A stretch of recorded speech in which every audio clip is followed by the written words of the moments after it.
Ils sont nombreux à croire qu'être présent suffit. Ils entrent dans l'église, allument une bougie, s'assoient sur le même banc, écoutent les mêmes paroles chaque semaine.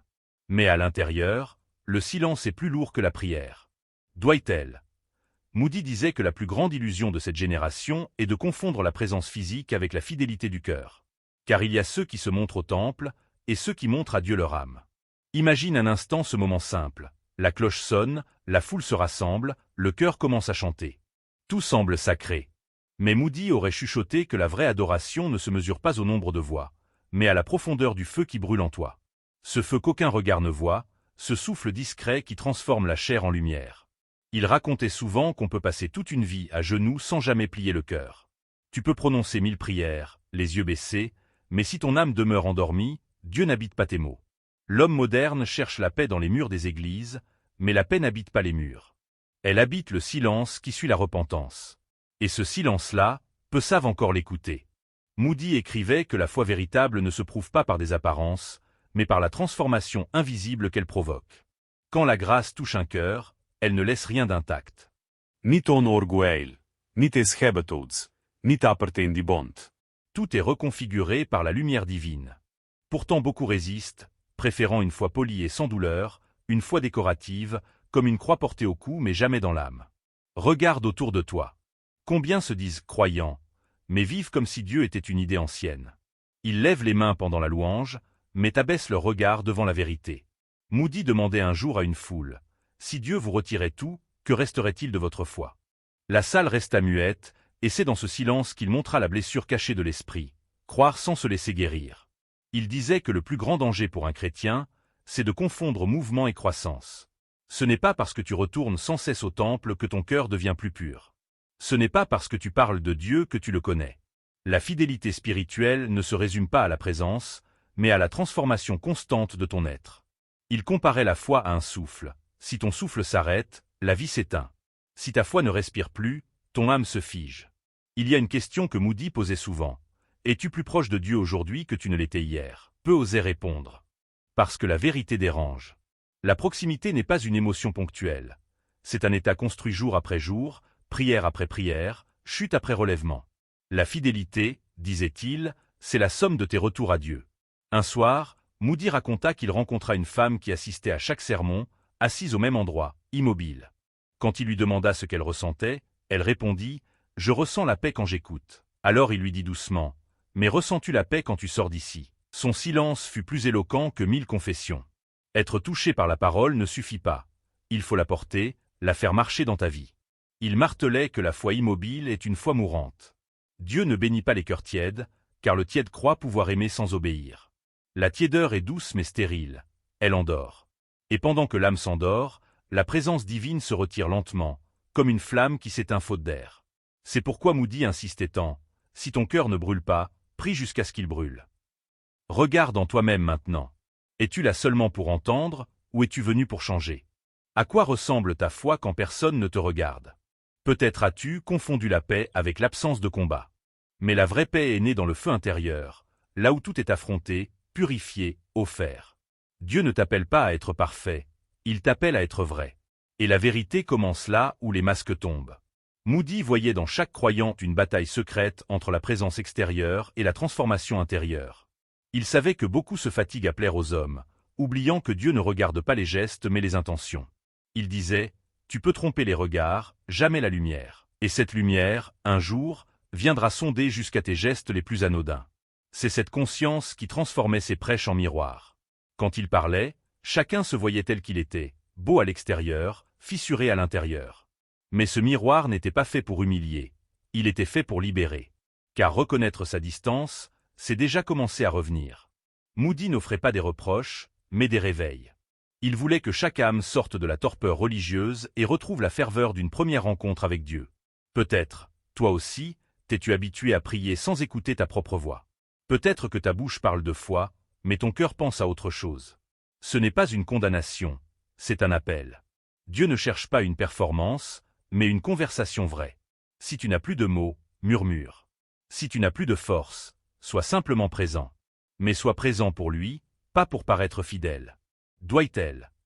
Moody répétait que la foi sincère ne demande pas de preuves visibles. Elle agit dans l'invisible. Elle se voit dans la patience, dans la façon de pardonner, dans tes silences pleins d'amour plutôt que de jugement.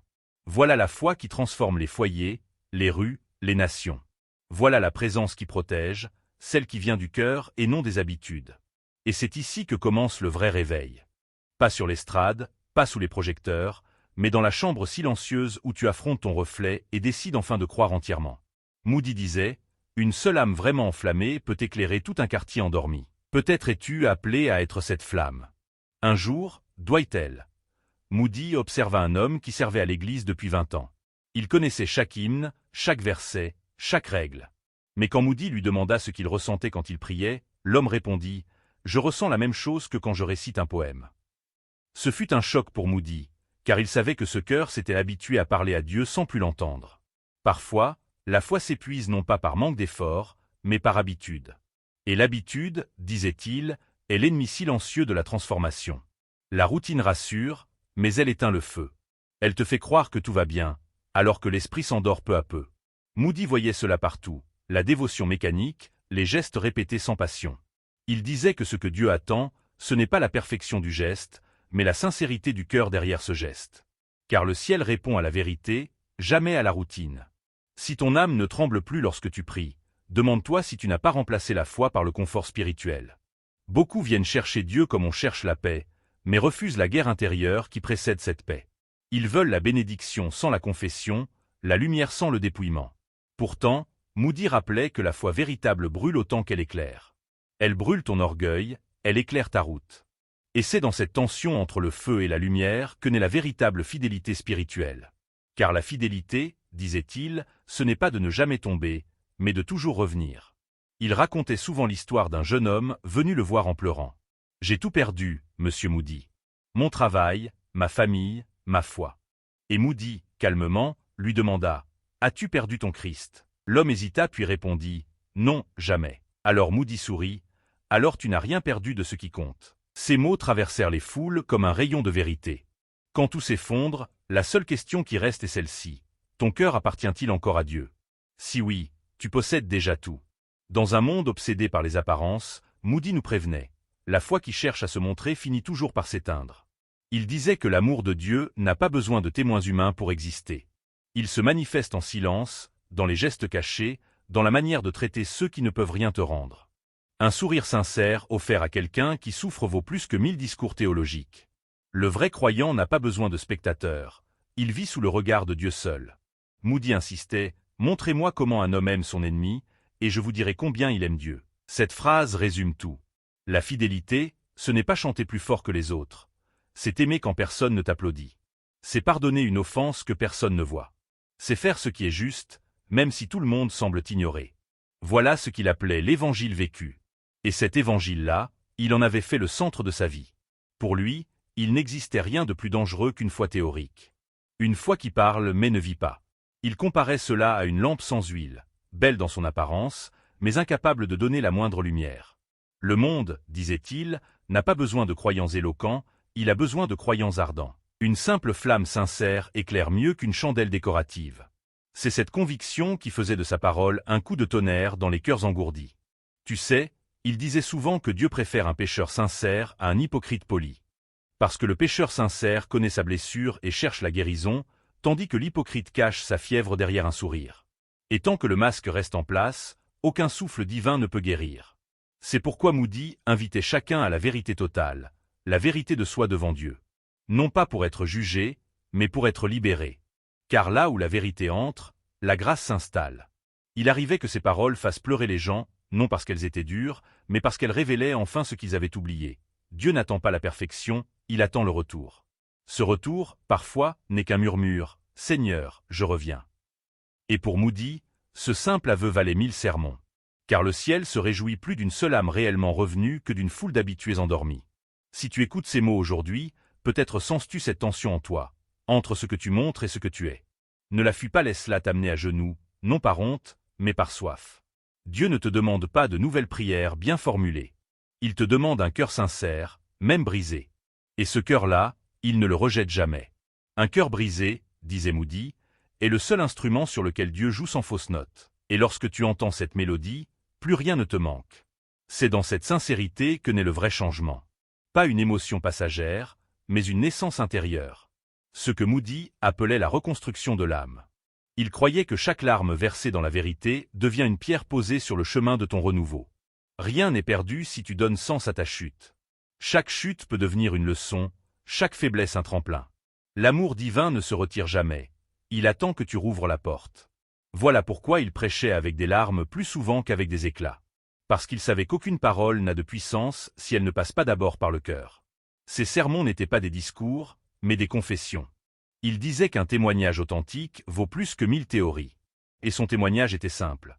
J'ai vu la lumière transformer les pires ténèbres, j'ai vu des âmes mortes renaître, non pas grâce à moi, mais grâce à celui qui ne se lasse jamais de recommencer. Alors aujourd'hui, demande-toi, est-ce que tu veux recommencer?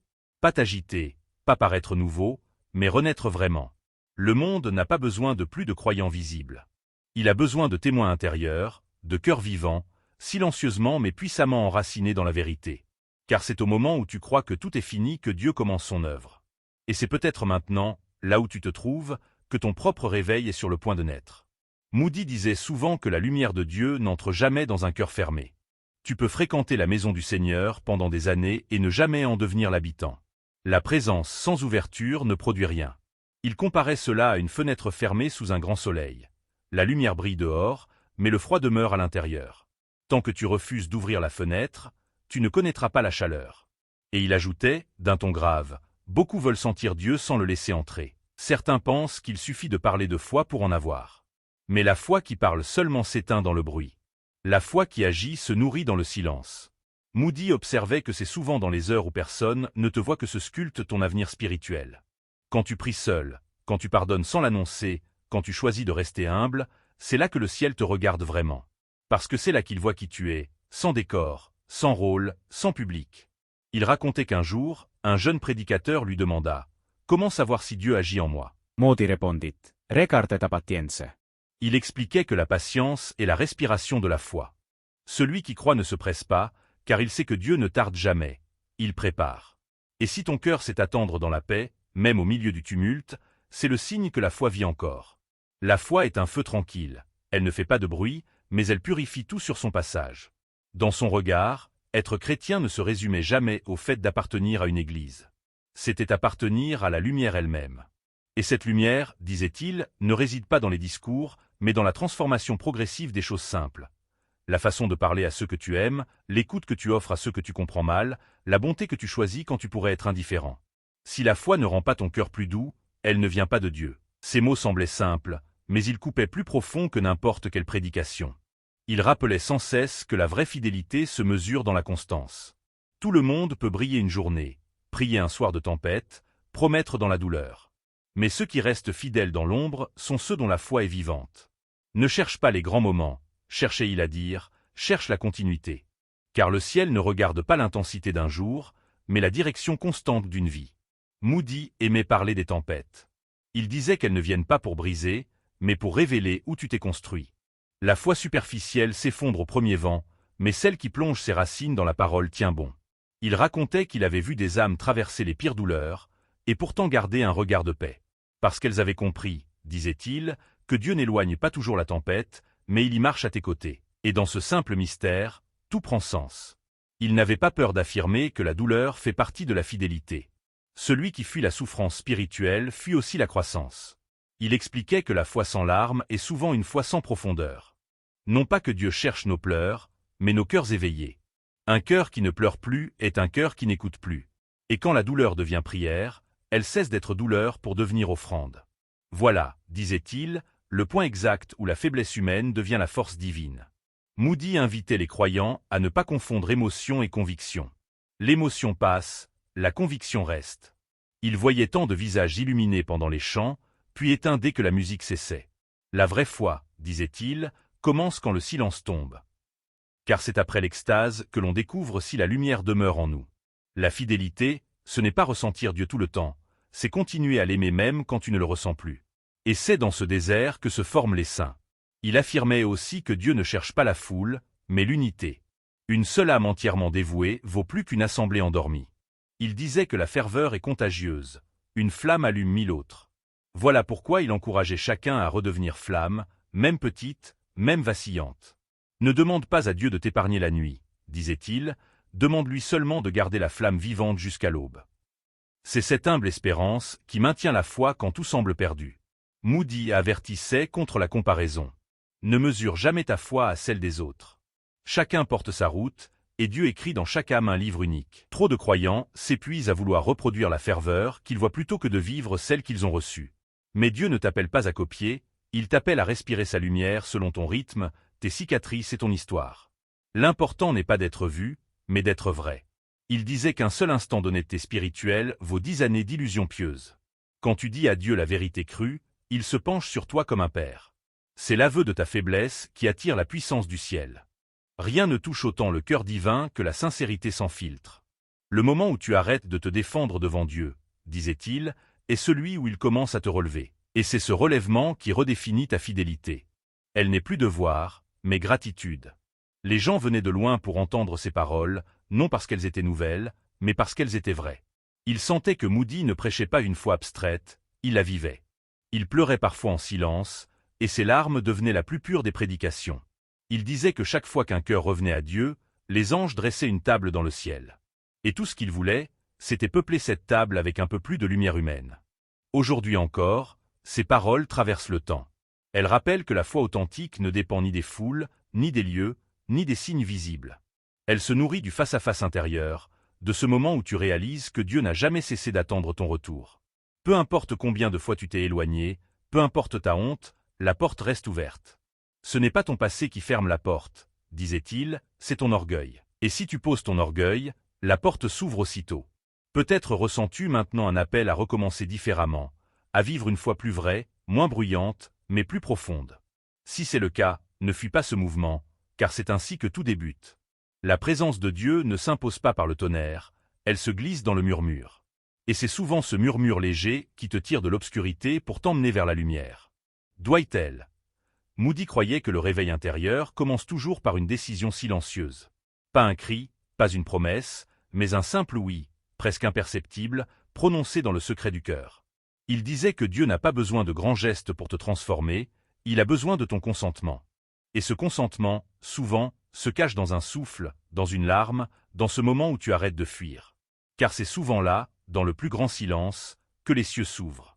Il racontait que, dans chaque âme, il existe un point précis, minuscule et sacré, où la lumière divine frappe sans relâche, attendant qu'on lui ouvre. Tu peux l'ignorer pendant des années, mais elle est là. Elle ne s'éteint jamais.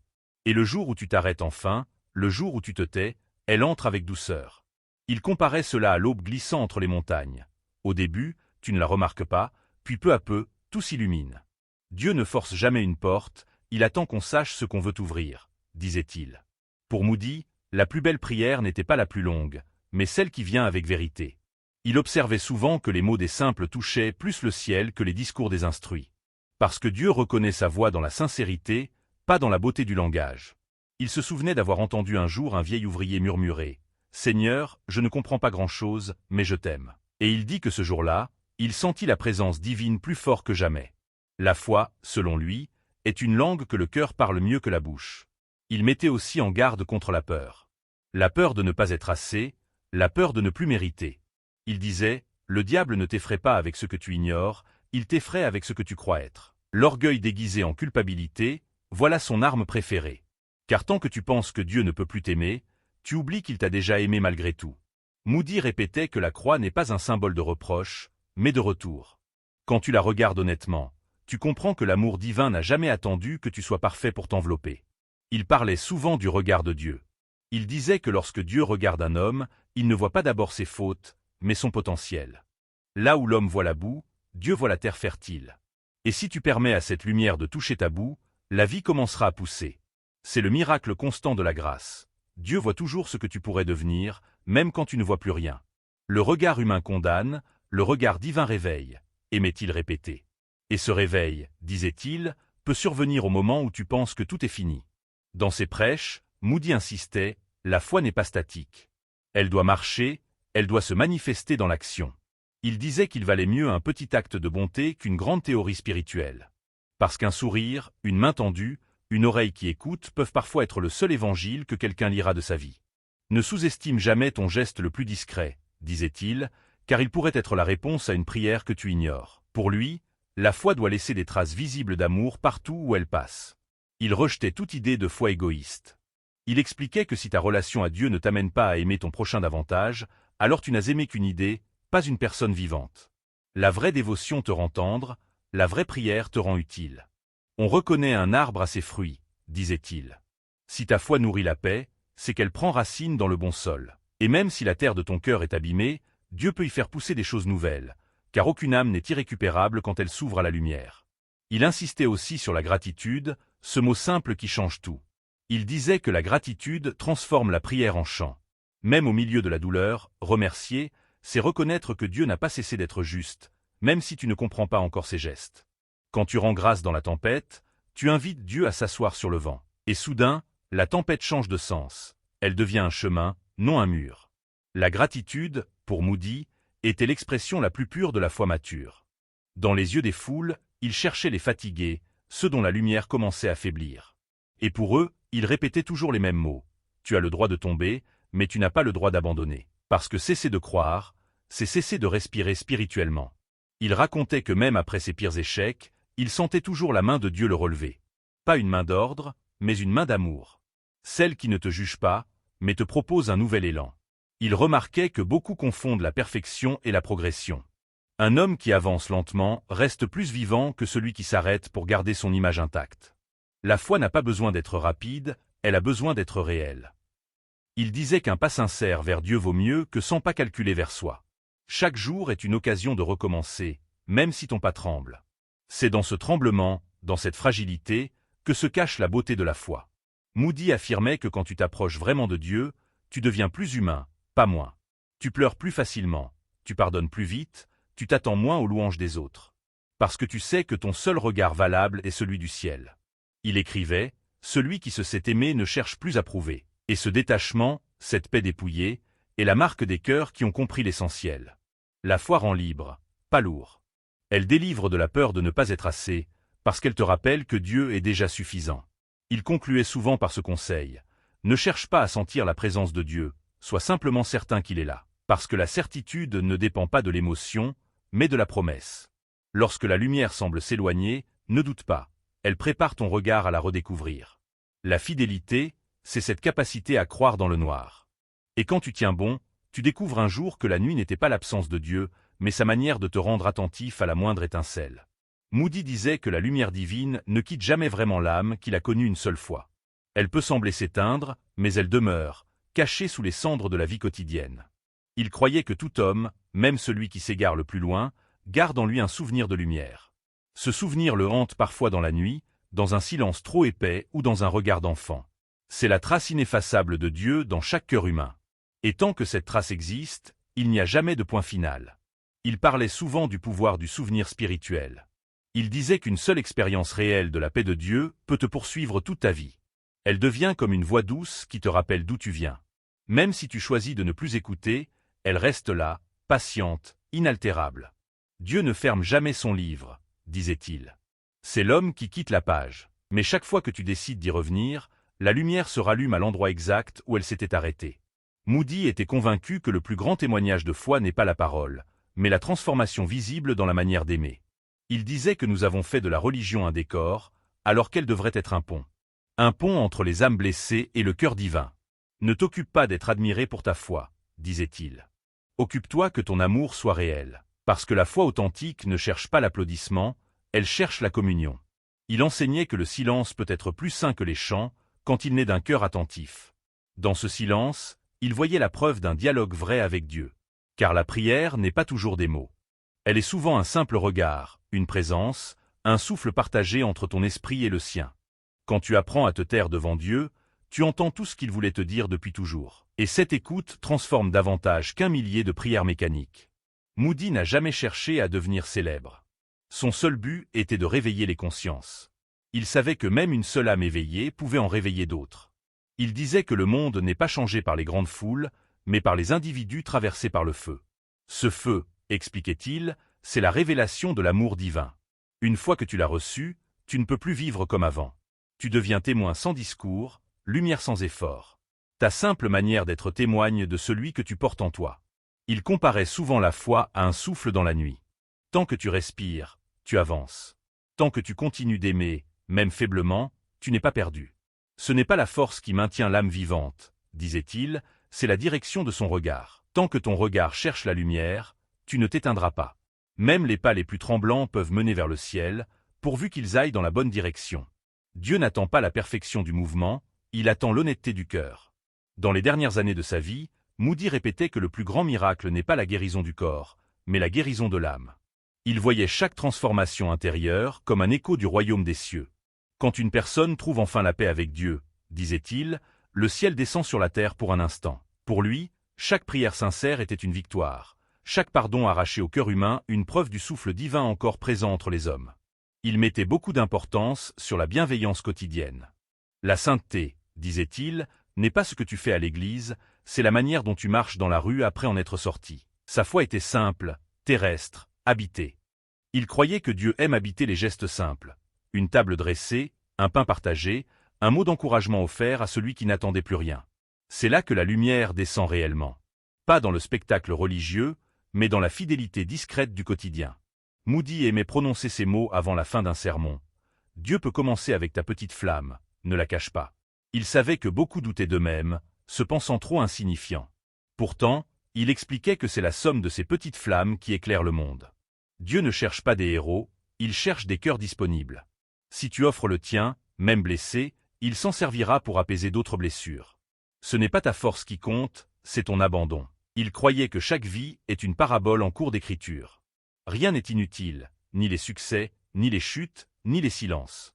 Tout travaille à modeler ton âme. Ce que tu considères comme des pertes devient, dans la perspective de Dieu, des fondations invisibles. Le ciel écrit ses histoires avec l'encre des larmes, disait-il. Et ces histoires ne s'effacent jamais. Elles deviennent les chemins par lesquels d'autres âmes reviennent à la lumière. Il insistait sur le fait que la foi doit se transmettre par l'exemple. Les enfants apprennent plus par le regard que par les paroles. Si tes enfants te voient prier avec sincérité, disait-il, ils comprendront que Dieu est réel. Aucun discours ne vaut la cohérence d'une vie.